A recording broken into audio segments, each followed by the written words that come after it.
Welcome back. This is a bonus problem from quiz number 6. So in this problem, we actually want to do some real proving. It's not going to be a very difficult proof, but it's an idea that we want to, be using quite often in this course. So here we're given a sequence E. So the terms start at 0, you'll notice, right? E sub 0, E1, E2, E3. And we're going to assume that the sequence E converges to some real number L.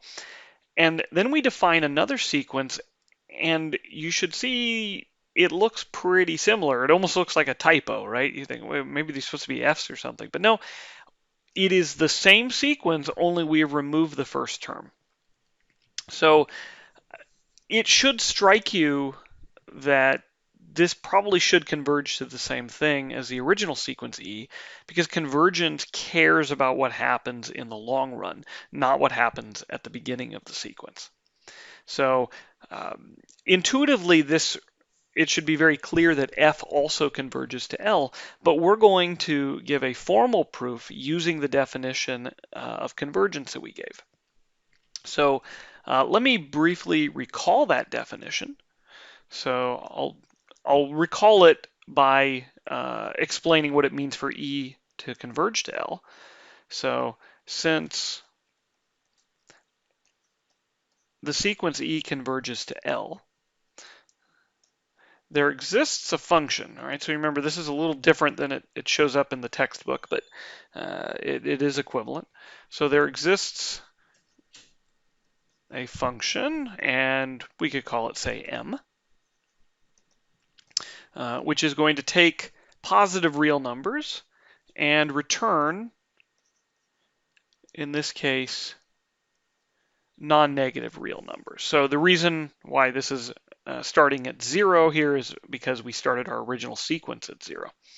So in class we talked about the positive reals here as being our domain of closeness, because whenever we talk about convergence, we're trying to say that the terms in the sequence E are getting close to L. And so this is saying, well, how close? Well, choose some closeness, right? Choose some epsilon from the positive real numbers. And then this function M is going to tell you, well, remember we called this our codomain of eventually. This is how far out in the sequence you need to go to guarantee that the terms in the sequence are always close to L, where what does close mean? Well, if you had some epsilon, it gets mapped to M of epsilon. Okay, epsilon is how close you want to get. M of epsilon is when eventually starts. It's how far out in the sequence you need to go so that the terms are close to the limit. All right, so I called this the eventually function. Okay, so there exists this function. Of course, there's properties that have to hold such that if epsilon is some positive real number, and if you go past the eventually number, M of epsilon, right? So we go out that far in the sequence, then the difference between the nth term, or I should say the mth term, since we're saying M here, of the sequence E and L, the limit, is less than epsilon. Okay? So that is what knowing that the sequence E converges to L gives us. It also gives us a model for what we need to prove.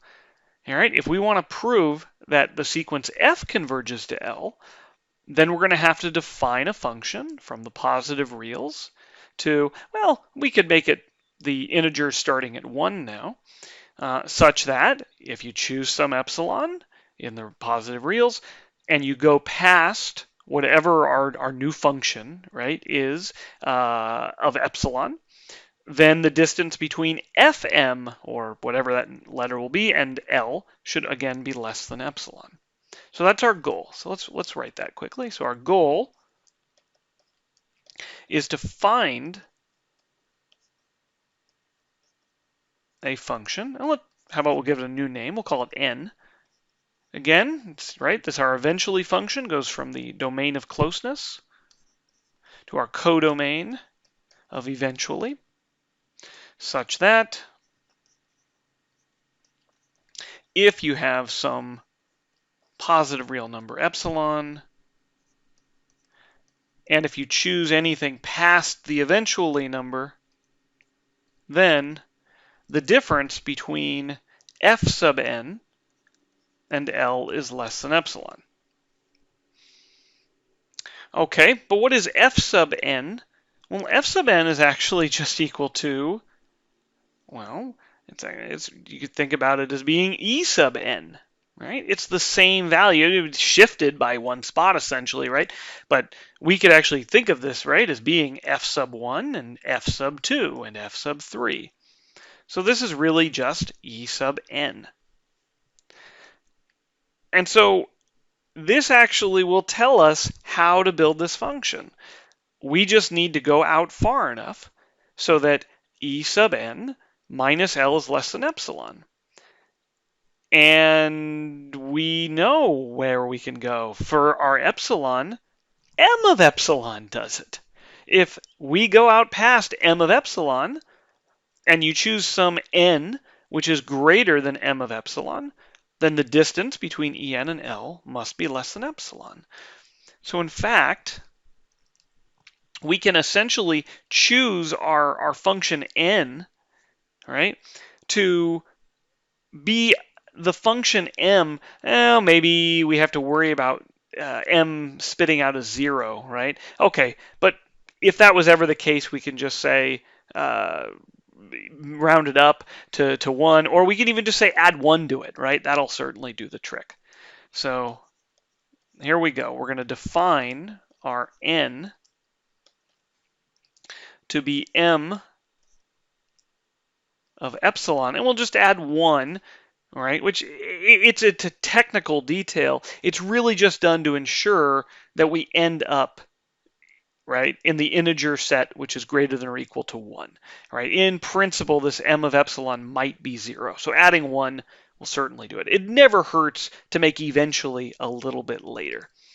So we define n to be this number, I should say n of epsilon.